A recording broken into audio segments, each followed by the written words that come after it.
Hello friends, स्वागत है आप लोगों का शिव कृपा क्लासेज पर। मैं महेश कुमार वर्मा आप सबका स्वागत करता हूं।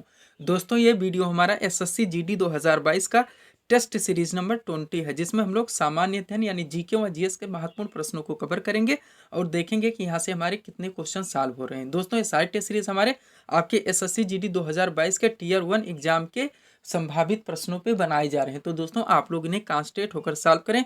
क्वेश्चंस कम सही होने पर पुनः टेस्ट सीरीज का रिवीजन करें, ताकि होने वाली एसएससी जीडी 2022 की टीयर 1 परीक्षा के लिए आप लोग पूर्ण रूप से प्रिपेयर रहें। तो चलिए दोस्तों, ज़्यादा समय नहीं लेते हुए हम लोग टेस्ट सीरीज नंबर 20 को सॉल्व करना शुरू करते हैं। दोस्तों, हमारा पहला क्वेश्चन है, भारतीय अर्थव्यवस्था के पिछड़ेपन का सर्वप्रमुख कारण क्या है।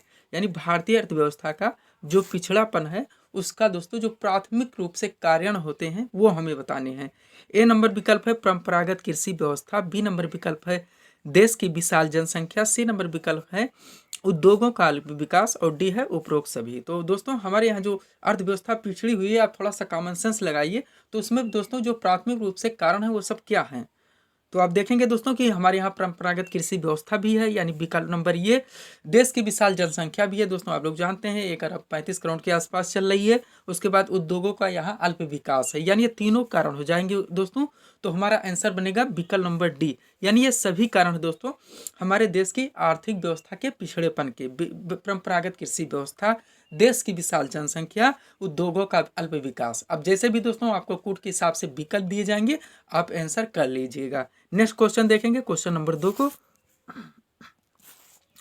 2 नंबर क्वेश्चन है दोस्तों हमारा, भारत में राष्ट्रीय आय की गणना का कार्य करता है। यानी राष्ट्रीय आय की गणना, ए नंबर है केंद्रीय सांख्यिकीय संगठन, बी राष्ट्रीय सांख्यिकीय संगठन, सी है योजना आयोग और डी है दोस्तों रिजर्व बैंक ऑफ इंडिया। तो सही आंसर क्या होगा दोस्तों, भारत में राष्ट्रीय आय की गणना सीएसओ करती है, यानी केंद्रीय सांख्यिकीय संगठन। विकल्प नंबर ये, ना कि राष्ट्रीय सांख्यिकीय संगठन। थोड़ा सा ध्यान दीजिए दोस्तों, कंफ्यूजन क्रिएट करने वाला है विकल्प केंद्रीय सांख्यिकीय संगठन और राष्ट्रीय सांख्यिकीय संगठन। तो आपका आंसर बनेगा केंद्रीय सांख्यिकीय संगठन यानी सीएसओ, ना कि प्लानिंग कमीशन या आरबीआई। नेक्स्ट देखेंगे क्वेश्चन नंबर 3 को, भारत की राष्ट्रीय आय में सर्वाधिक योगदान किसका है। 3 क्षेत्र हैं दोस्तों, आप लोग जानते हैं, प्राथमिक क्षेत्र, द्वितीय क्षेत्र, तृतीय क्षेत्र। प्राथमिक क्षेत्र में आपका कृषि और दोस्तों मत्स्य पालन, उसके बाद वानिकी, मत्स्यिकी, ये सब शामिल कहते हैं। द्वितीय क्षेत्र में निर्माण व विनिर्माण आता है। तृतीय क्षेत्र में सेवा क्षेत्र आते हैं, जिसमें आप बैंकिंग ले सकते हैं, रेलवे ले सकते हैं, कारपोरेट सेक्टर ले सकते हैं। ये सारे क्षेत्र दोस्तों सेवा क्षेत्र के अंतर्गत आते हैं। तो हमारा आंसर क्या होगा दोस्तों, भारत की राष्ट्रीय आय में सर्वाधिक योगदान किसका है, तृतीय क्षेत्र का यानी सेवा क्षेत्र का। विकल्प नंबर सी यहाँ पे हमारा सही आंसर होगा। 4 नंबर क्वेश्चन सॉल्व करेंगे हम लोग, संसद के संयुक्त अधिवेशन को कौन बुलाता है। यहाँ से कई क्वेश्चन बनते हैं दोस्तों, ध्यान से सुनिएगा। पूछा गया संसद के संयुक्त अधिवेशन को कौन बुलाता है।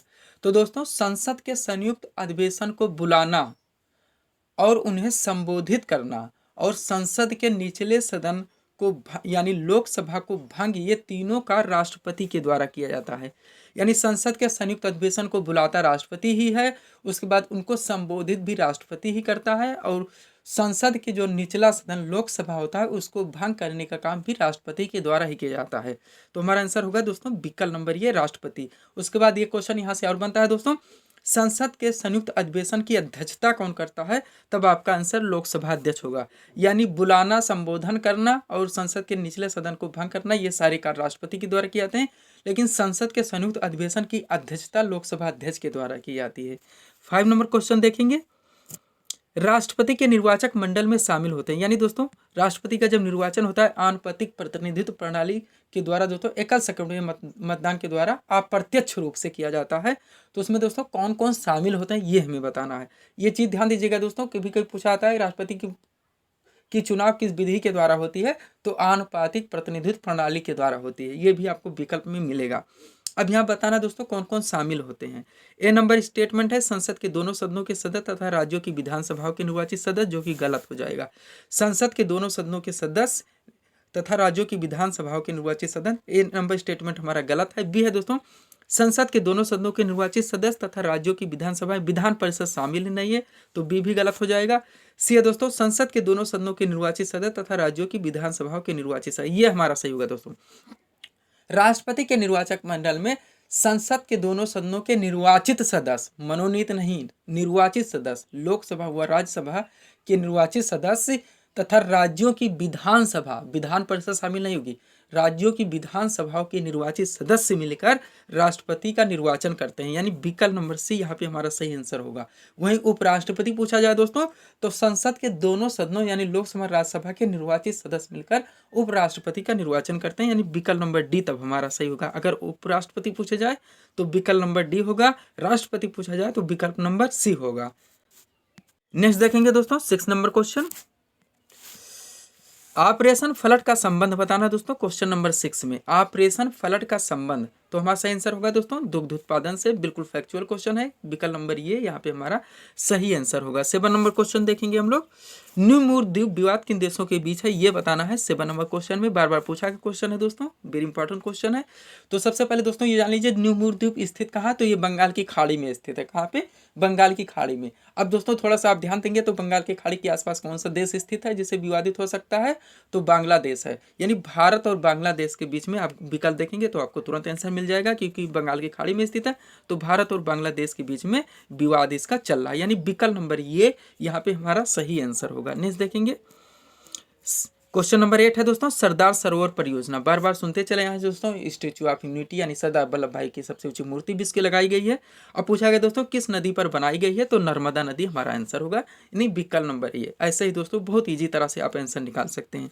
9 नंबर क्वेश्चन देखेंगे, भारतीय नागरिकता का अंत किस प्रकार किया जा सकता है, ये 9 नंबर क्वेश्चन में पूछा आता है, यानी इंडियन सिटीजनशिप का अंत किस प्रकार किया जा सकता है। ए नंबर स्टेटमेंट है नागरिकता का परित्याग करने से, बी है नागरिकता द्वारा सरकार द्वारा नागरिकता छीनने से, सी है अन्य देश की नागरिकता ग्रहण करने से, और डी है उपरोक्त सभी प्रकार से।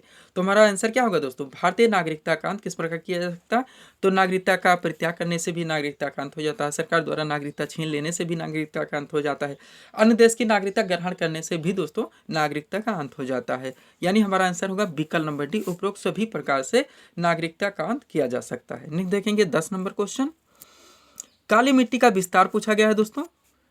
क्वेश्चन नंबर 10 में ए महाराष्ट्र है, बी मध्य प्रदेश है, सी गुजरात है, और डी है उपर्युक्त सभी। तो आंसर क्या होगा दोस्तों, काली मिट्टी का प्रमुख रूप से विस्तार महाराष्ट्र में भी है, मध्य प्रदेश में है, गुजरात में भी है। आप जानते हैं गुजरात वगैरह में दोस्तों कपास दोस्तों उत्पादन किया जाता है, जो कि काली मिट्टी के बाहुल क्षेत्र में ही इसका उत्पादन हो सकता है। फिर महाराष्ट्र में भी वैसे ही दोस्तों, मध्य प्रदेश में भी दोस्तों प्रमुख रूप से काली मिट्टी का ही विस्तार है। तो जैसे भी विकल्प में आएगा दोस्तों, मध्य प्रदेश, महाराष्ट्र और गुजरात तीनों में मुख्य रूप से दोस्तों काली मिट्टी का ही विस्तार है। तो हमारा आंसर होगा विकल्प नंबर डी। ऐसे थोड़ा सा कॉमन सेंस लगाएंगे तो तुरंत आंसर मिल जाएंगे।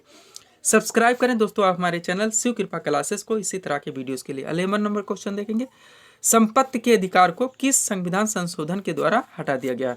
हम लोग शुरू में पढ़ते चले आए दोस्तों कि मूल संविधान में 7 मौलिक अधिकार थे, जिसमें संपत्ति का अधिकार भी था, यानी दोस्तों समानता का अधिकार, स्वतंत्रता का अधिकार, शोषण के विरुद्ध अधिकार, धार्मिक स्वतंत्रता का अधिकार, संस्कृति तथा शिक्षा संबंधी अधिकार, उसके बाद संपत्ति का अधिकार और संवैधानिक उपचारों का अधिकार। लेकिन दोस्तों संपत्ति के अधिकार को 44वें संविधान संशोधन के द्वारा हटा दिया गया। अब इसे एक विधिक अधिकार कहा जाता है, एक विधिक अधिकार कहा जाता है। आप ध्यान दीजिए विकल्प में देखने को मिलता है। उसके बाद इसको 300 का में जोड़ दिया गया दोस्तों एक विधिक अधिकार के रूप में। ये पहले आर्टिकल 30 में था, फंडामेंटल राइट्स यानी मूल अधिकार में, लेकिन वहाँ से हटा दिया गया। तो मूल अधिकारों की टोटल संख्या 6 रह गई। प्राथमिक रूप से मूल संविधान में 7 थे। तो हमारा आंसर होगा विकल्प नंबर सी, 44वें संविधान संशोधन के द्वारा। उम्मीद करते हैं दोस्तों जैसे भी क्वेश्चन आएगा आप कर लेंगे आप लोग।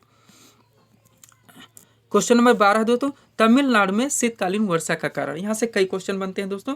भारत में ज़्यादातर जो वर्षा होती है दक्षिण पश्चिम मानसून से होती है। जब पूछा जाए भारत में सबसे ज़्यादा दक्षिण पश्चिम मानसून, ये ध्यान दीजिएगा। पश्चिम विक्षोभ भी एक विकल्प दिया गया है, विकल्प नंबर डी दोस्तों। ये उत्तर प्रदेश में, उत्तर भारत आप कह सकते हो, उत्तर भारत में शीतकाल में वर्षा होने का कारण पश्चिम विक्षोभ होता है। उत्तर भारत में जो शीतकाल में वर्षा होती है वो पश्चिम विक्षोभ आपका आएगा। सबसे ज़्यादा भारत में वर्षा होती है दक्षिण पश्चिम मानसून से, तो विकल्प नंबर ये आएगा। बाकी बचा उत्तर पश्चिम मानसून और उत्तर पूर्वी मानसून। तो उत्तर पश्चिम मानसून दोस्तों आप लोग देखें तो यहाँ से भी दोस्तों अरब सागर से दोस्तों जो मानसून बनते हैं वो भी दोस्तों भारत के पश्चिमी क्षेत्रों से होकर मालाबार तट होकर बारिश करते हैं। लेकिन दोस्तों तमिलनाडु पूछा गया है जो कि भारत का पूर्वी क्षेत्र है। तो हमारा आंसर आएगा उत्तर पूर्वी मानसून, यानी विकल्प नंबर सी यहाँ पे हमारा सही आंसर बनेगा। 3 क्वेश्चन यहाँ से इंपॉर्टेंट बनते हैं। भारत में सबसे ज़्यादा वर्षा होती है दक्षिण पश्चिम मानसून से। उसके बाद उत्तर भारत में शीतकाल में वर्षा होती है पश्चिमी विक्षोभ के कारण। और तमिलनाडु के तटीय क्षेत्रों में जो वर्षा होती है शीतकाल में दोस्तों वो उत्तर पूर्वी मानसून के द्वारा होती है, जो कि हमारा आंसर बनेगा विकल्प नंबर सी। इसको दो नाम से और जाना जाता है दोस्तों, ध्यान दीजिएगा। लौटते हुए मानसून की बारिश पूछा जाए तब भी उत्तर पूर्वी दोस्तों तमिलनाडु के तटीय क्षेत्रों में होती है। उसके बाद दोस्तों इसको मानसून का निवर्तन भी कहते हैं, यानी 3 विकल्प आपको मिलेंगे। उत्तर पूर्वी मानसून को दोस्तों मानसून का निवर्तन भी कहा जाता है, लौटता हुआ मानसून भी कहा जाता है। नेक्स्ट देखेंगे 13 नंबर क्वेश्चन। अखिल भारतीय किसान सभा 1936 के संस्थापक थे। सबसे पहले दोस्तों ध्यान दीजिएगा, बार बार पूछा गया है कि अखिल भारतीय किसान सभा की स्थापना कब हुई थी, तो 1936 में हुई थी। अब किसने की थी ये बताना दोस्तों, बिल्कुल फैक्चुअल क्वेश्चन है। स्वामी सहजानंद सरस्वती ने इसकी स्थापना की थी, यानी विकल्प नंबर ये यहाँ पे हमारा सही आंसर होगा। 14 नंबर क्वेश्चन देखेंगे हम लोग। अंत्योदय कार्यक्रम का संबंध है, अंत्योदय कार्यक्रम का संबंध है, बार बार हम लोग इसे सॉल्व भी कर चुके हैं दोस्तों।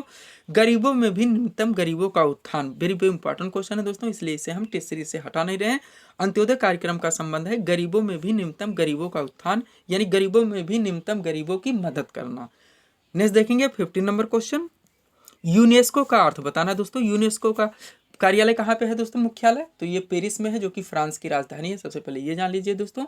और इस दोस्तों ये सांस्कृतिक धरोहर व दोस्तों आप लोग जानते हैं शैक्षिक वैज्ञानिक संस्थान है, जो भारत में बहुत सारी चीज़ें इसकी धरोहर हो चुकी हैं, जुड़ती जा चुकी हैं, जुड़ती जा रही हैं। आप लोग करंट अपडेटेड हैं, पढ़ते होंगे। यहाँ बताना है इसका अर्थ दोस्तों, और इसका मुख्यालय पेरिस में, फ्रांस की राजधानी।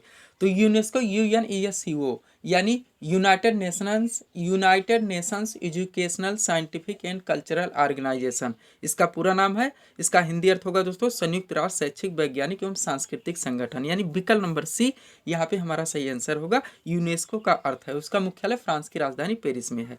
तो ये थे दोस्तों 15 हमारे आज के महत्वपूर्ण प्रश्न, जिसे हम लोगों ने यहाँ पे सॉल्व किया। उम्मीद है दोस्तों आप सभी लोगों ने सॉल्व किया होगा और देखे होंगे कि यहाँ से आपके कितने क्वेश्चन सही हो रहे हैं। तो इसी तरह के वीडियोस के लिए दोस्तों आप हमारे चैनल शिव कृपा क्लासेस से जुड़ें, वह चैनल को सब्सक्राइब करें, ताकि हमारे द्वारा दिए जाने वाले सभी वीडियोस आप क्रम से सबसे पहले देख सकें। तो मिलते हैं दोस्तों हम अपने अगले टेस्ट सीरीज के साथ। Thanks for watching.